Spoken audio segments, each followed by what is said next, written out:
The man whose name literally means genius was once told he would never amount to anything. Why?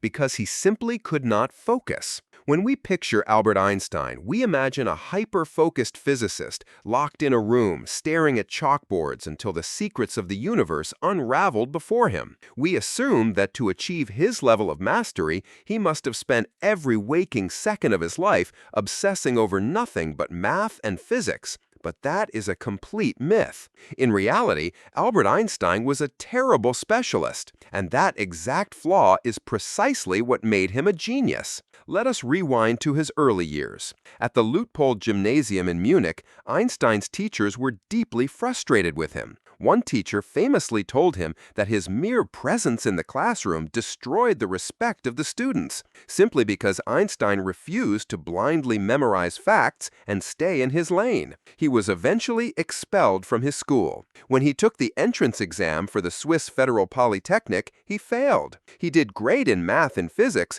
but he bombed the non-science subjects. He was, by the traditional standards of the education system, scattered.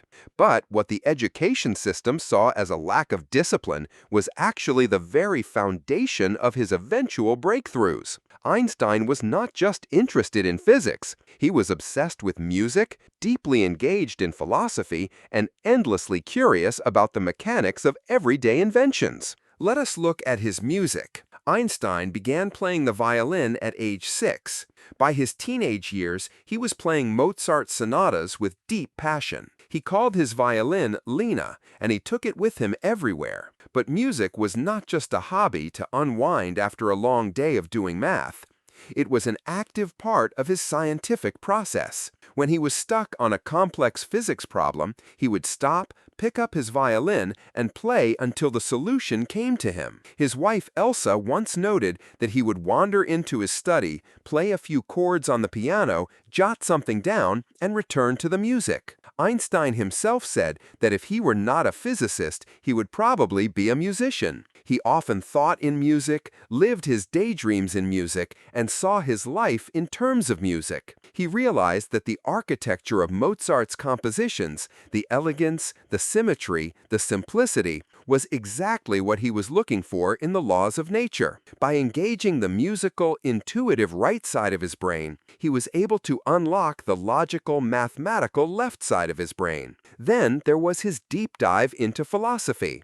As a young man, Einstein formed a group with two friends called the Olympia Academy. They did not just sit around talking about physics. They read and fiercely debated the works of philosophers like David Hume and Ernst Mach. David Hume, an empiricist, argued that just because something has always happened a certain way does not mean it is an absolute law of nature. Concepts like time and space were not absolute realities, but merely human perceptions. This philosophical cross-pollination was the spark for the theory of relativity. If Einstein had only studied physics, he would have accepted the Newtonian physics of his day, which stated that time ticked at the same absolute rate everywhere in the universe.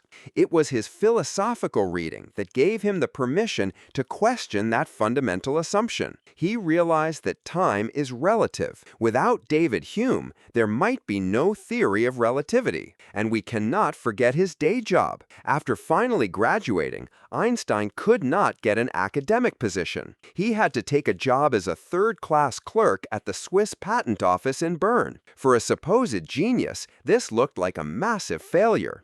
But it was a blessing in disguise. At the patent office, his job was to examine applications for electromechanical devices. Specifically, he was looking at a lot of patents for synchronizing clocks across different train stations using electrical signals. Day after day, he was forced to think practically about time, space, signals, and synchrony. He was taking abstract physics and grounding it in the physical reality of gears, wires, and trains. This daily practice of analyzing diverse inventions fed his intuition. When he published his 4 groundbreaking papers in 1905, his miracle year, his thought experiments were filled with trains, clocks, and light signals. The patent office was not a distraction from his work. It was his laboratory. Einstein famously coined a term for this process. He called it combinatory play. He believed that the essential feature in productive thought was not strictly logical deduction, but rather the act of combining seemingly unrelated concepts, images, and ideas. He knew that if you only look at the world through the lens of one highly specialized field, you will only ever see what everyone else in that field sees. Breakthroughs happen at the intersection of different disciplines. This brings us to a massive problem in today's world. We live in an era that worships the hyper-specialist. From a very young age, we are told to pick a major, pick a niche, put our heads down, and become an expert in one tiny microscopic sliver of the world. We are told that having scattered interests is a weakness, that hobbies are a waste of time, and that if you are not dedicating 10,000 hours to a single skill, you are falling behind. But hyper-specialization is a trap. When you only know one thing, you suffer from the hammer and nail problem. If all you have is a hammer, everything looks like a nail. If all you know is coding, you try to solve every human problem with software. If all you know is marketing, you think every business problem is just a branding issue.